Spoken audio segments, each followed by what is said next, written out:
Hi అందరికీ. మా ఇంట్లో చూసారా మళ్ళీ వంటలు చేయడం స్టార్ట్ చేశారు. ఒకరికి ఇద్దరికి కాదు, నియర్ టు 20-25 మెంబర్స్ వరకు ఇవాళ మా ఇంట్లో భోజనాలు. పెళ్ళికి ముందు భోజనాలు ఎందుకంటే మాకు పెళ్ళిలోకి కావాల్సిన వంట చేయడానికి కావాల్సిన కర్రలు, అలానే పందిరి వేయడానికి రాటలు అవి కావాలి కదా, అవి తీసుకురావడానికి మా ఆయన ఫ్రెండ్స్ అలానే కొంతమంది రిలేటివ్స్ కలిపి మొత్తం 20-25 మెంబర్స్ వరకు అడవికి వెళ్ళారు. వాళ్ళు వచ్చేసరికి మా అత్తయ్య వాళ్ళు ఇక్కడ వంటలన్నీ రెడీ చేస్తున్నారు. వాళ్ళందరికీ ఇవ్వాలి మా ఇంట్లో భోజనాలు. ఇంకా రాగానే ఫస్ట్ అయితే కూల్ డ్రింక్స్ ఇచ్చారు. మీకు లాస్ట్ వీడియోలో చెప్పాను కదా పెళ్ళి ఎప్పుడో చెప్పలేదని. మే 30వ తారీఖున పెళ్ళి.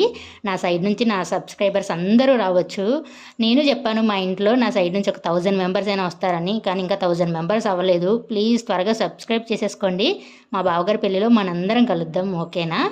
ఇంకా ఇక్కడ వచ్చేసి మాకు పెళ్ళికి కాదు కానీ 1 ఇయర్కి సరిపడినన్ని పుల్లలు వచ్చేసాయి మా ఇంటికి. పాపం వీళ్ళందరూ చాలా కష్టపడి తెచ్చారనమాట. వీళ్ళందరి కోసమైనా ఒక లైక్ వేసుకోండి ప్లీజ్.